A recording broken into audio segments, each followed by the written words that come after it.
Hi, Jurgen. Good to see you. Great to see you. We saw Jordan Henderson training today. Obviously, we were a little concerned when he seemed to pick up a bit of a knock against Burnley at the weekend. But is he 100% fit, or are you having to manage niggly little injuries with him at the moment? And if so, what impact are they having on him? You're hiding something behind your question, I guess. No, Hender's fine. He got a knock on his knee. And today was second day recovery for a lot of players, like for him as well. So it was not the longest session for him. But apart from that, there's no issues really. I was back last week, and the knee in the game was definitely not comfortable. It's a proper, what is that? How do you say, wound? Wound. You can really see it. Looks like lips. Should not be there. Apart from that, he's fine. How different a test then are you facing at Inter compared to what you faced and dealt with at Burnley on Sunday? And on top of that, what difference does the scrapping of the away goals rule make for you? The difference is massive between Burnley and Inter in some parts, obviously, but in other parts not so much, because it's a football game and still a football game. And if we are dominant, then Inter will defend pretty compact. I'm pretty sure it will not be as windy or rainy as it was in Burnley, so that's a big difference as well. Apart from that, Inter is an absolute top class team, top class players, top class manager. But Germany last year, with all respect to other teams, I think it's probably the best team this year again in Italy. Can see that in the table in a moment, but they look really rock solid. They have creativity on the pitch. They are very good organized, very well drilled, everything what they do, and the individual quality is big. So that's Champions League, no doubt about that. It's a top class team, and we need to show a top class performance to even have a chance. But why shouldn't we try? And the scrapping of the away goals rule, does that make much of a difference for you? We can say more about that after the two games, but actually, I can't remember a game when we went somewhere and thought, okay, at least a goal would be great or something like that, to score a goal. So we go there to get a result, whatever that means. But I don't know what would be a good result at the moment. Winning would be great. Maybe a draw we have to take. I don't know. We will see that. First of all, we have to play the game. And actually, I liked the rule always, even as a supporter before. When more long in my life, I watched Champions League than I was part of still, and I liked that rule, but I don't know exactly why they scrapped it, but it's now gone. It's okay. And I will deal with that, but I think it's not a massive impact on the way we play, because we don't go there to get somehow through the game. We try to play our best game, to be honest, and to win it. But that's really difficult. Thank you, Vinny. We'll go to James from BBC Merseyside, and then we're going to go to Ian from TalkSport. Just having a look, we've got Maurizio and Filippo, I think, from Italy. We will come to you guys, but just for now, we'll go around the UK journalists. James from the BBC. Hello, Jurgen. Good afternoon. They talk about managers having a good problem to have, and that must be something you're enjoying at the moment with a fully fit squad. Lots of games, and wherever you look, there are plenty of options in each position. Yeah, it's absolutely a good situation to have, no doubt about that. But I don't know how often do I have to say that. It's much more important how we play than who is playing. So that's how it is. But it helps, of course, that we have options for different and solutions for different problems, or options for different situations. So and that's what we try to use, of course, as well. We need fresh legs for this game. But much more important is that we have the chance to change 5 times in the game, which gives just a massive boost for football in general in a really tough period of the year. And yeah, So it's good to have the boys around, but the boys have to deal with it as well, because it's just really like this. If I have the opportunity to make more changes, that's how it is. That means that I just cannot play always the same lineup just because we won the last game. So that's something we have to learn together, and that's what we do, because we never had it before. So that's how it is. We never had it before. So it's pretty exciting. And to have both Sadio and Mo start up at Burnley, you must pay credit. You must be in awe of their fitness levels. The fact they could do that just a week after playing in that final. Yeah, come on, a week is now no problem. Both boys don't drink alcohol at all, so that's the major problem what you have if you celebrate a big thing. That kills the recovery or extends the recovery time. They don't drink, so they were fit the day after the game. So that's that they are. Both are a force of nature, if you will want. Hopefully it stays forever like this, but it's really like that. They recover extremely quickly. So and yeah. That's it pretty much. Yes, for Mo, it was like only a few days. For Saturday, and it was a week. Yes, some celebrations in between. But again, it's I'm not surprised about that. Okay, thank you. Ian from TalkSport. Then we're going to go to Maurizio. And I think you might be the translation for that, but not for Ian. So Ian, over to you, and then we'll go to our Italian friend. Hi, Jurgen. How are you? Very good, Ian. How are you? I'm very well, thank you.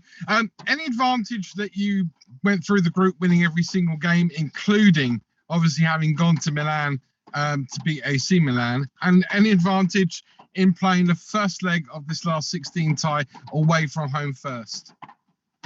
So historically, the results in the group stage don't count in the knockout stage, so there's nothing. There's no advantage. It's good. It was good when we did it, but we didn't expect that in the group. There was no chance to do. Actually, I didn't think there's a chance to do that, but the boys did it, so that was incredible. But doesn't help now, obviously. It's just it shows that we're a good football team. But I knew that before. In the years when we went to the final, we had pretty average group stage results. We came through pretty much on one wheel, but that didn't hold us back from trying to play a proper knockout stage. That's what we do this time again. So we are now, I think it's game 50 in the Champions League since I'm here. 50. Oh, it's game 51 then. So we gained some experience in the competition, and that's what we want to use. We know that we face an incredibly strong team with a specific style, football playing side, but defensively very well organized. So that's a tough one. It's a tough one, and so it will be good. What was the second part of the question, by the way? Does playing away have an advantage for you? Hopefully, I will never know before the game. Yeah, but actually it should be. But I don't know. It depends on the results we get at Milan. So it's good this way around, but it's not a decisive point because we actually don't want to rely too much on Anfield. It's fine when we need it, and Anfield delivers, and we can push us. But it would be better we don't have to rely too much on it. Super. Okay, we go to Maurizio. I think you might need the headphones. Maurizio, can you hear us? Yes. Mi sentite? Perfect, yeah. Give this a go. Ok. Buongiorno Klopp. Allora, il Liverpool è una squadra fortissima, è costruita ogni anno per vincere la Champions League. Dico io anche un grandissimo allenatore. Però l'Inter che è stata l'ultima squadra italiana a vincere la Champions League. Inter was the last Italian team to win the Champions League. Anche una storia importante perché Inter e Liverpool in history as well, and we know that Inter and Liverpool have played one another, and particularly in the 60s, Italy came back at San Siro, having lost the home leg in Liverpool. Do you think that this history is going to be an issue for you? Not just the technical aspects of the game, but the history as well, that you've got your past history of playing one another. That was a long question. So, again, thank you very much for your nice words. At least that I understood. I'm a great coach. The rest of the question I didn't understand, unfortunately. No, it's not true. So I don't think that history will will be decisive in this game. We are the middle part of it. I didn't understand. I don't know how it could hold us back, but it's not too important. I don't believe in these kind of things. I think then you have to use history, but it's not allowed to suffer of it because it was not our history. It's not. We were not involved. Most, at least as far as I know, we were not involved. So, so many things happened since. Other things happened. No, we just know that we face an incredibly strong team, and that's difficult enough. We don't have to call history on top of that. It's all fine. Two big clubs, I know that. Inter is a massive club, and two incredibly successful clubs in the competition and in general in football. We know that, but that's what Champions League should be. So a lot of criticism, I think, or thoughts about reforms or changes in the Champions League. But when you have then tonight, I think, what is it, City against Sporting and Real Madrid against PSG. And tomorrow, I don't know the second game, but us against Inter. So that's massive. That's proper European royalty football. And we are really looking forward to it. Fantastic. Thank you. We now go to Filippo and then to Daniel Martinez. And we'll go to Filippo first and then to Daniel. Hello. In Italian or in English? I would prefer English, but if you would prefer, okay. No, I have a great translator. No problem. You're welcome. Good morning, Mr. Klopp. Nico Barella is one of the Italian players who has the speed and the intensity and could play in Premier League. How important is the lack of Barella in this game and in this qualification? Another question: is there another Inter player who particularly like you? Yes, that's Ivan Perisic. I worked together with him. We were very successful. We won the double in Germany. So I'm really looking forward to meet Ivan. I don't know if we met, or after we met, when he played for Wolfsburg, we lost the cup final in Germany. Yes, but since then, probably not anymore, because he left to Italy. Or maybe against Rome. Who cares? I like Ivan Perisic a lot. So, and Edin Dzeko, obviously, and all the others. But you are right. That Barella is not able to play it's not bad for us. He's a really good player.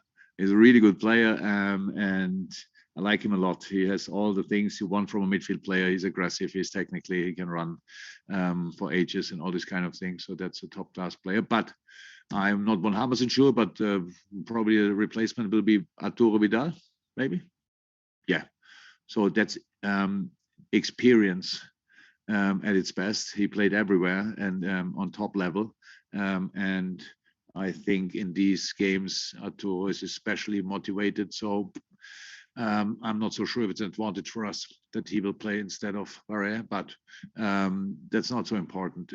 I like to say in this situation, it's not so important who is playing. It's much more important how we play.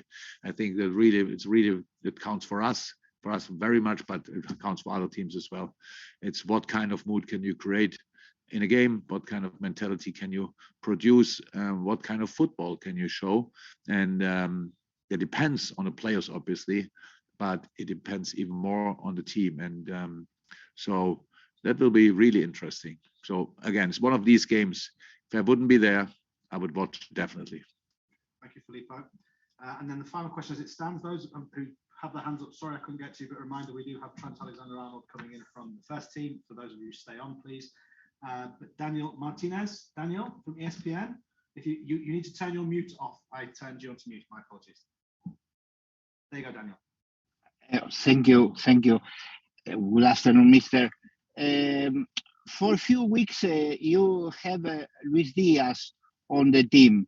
What do you expect from him? What can Luis Diaz bring to his team, please? Lewis is a top boy, top class player. He showed that already in 2 appearances he had for us. Now last game it didn't come on. So like it is for a new player, we have to get used to different things in the team. We have all other players fit, so they know exactly what I want from them. So we give Lewis a little bit more time to adapt to it. But he is an incredible player. His joy and his love for football is so obvious. When you see him training, he cannot stop smiling. Never had a player like this. It's crazy. We are so happy to have him here. It's absolutely great. And yeah, we expect a lot from him in the future. Now already, but in the future as well. So I have a good feeling that it will be a really nice story with Lewis at Liverpool. Super. Okay, I'm leaving Vinny, James, and Ian in for the player interviews because I'm presuming one question. The rest of you would like to ask a question to Trent, please put a hand up now and we'll come to you. And we will see you probably after the game tomorrow night. All the best, everybody. Bye-bye.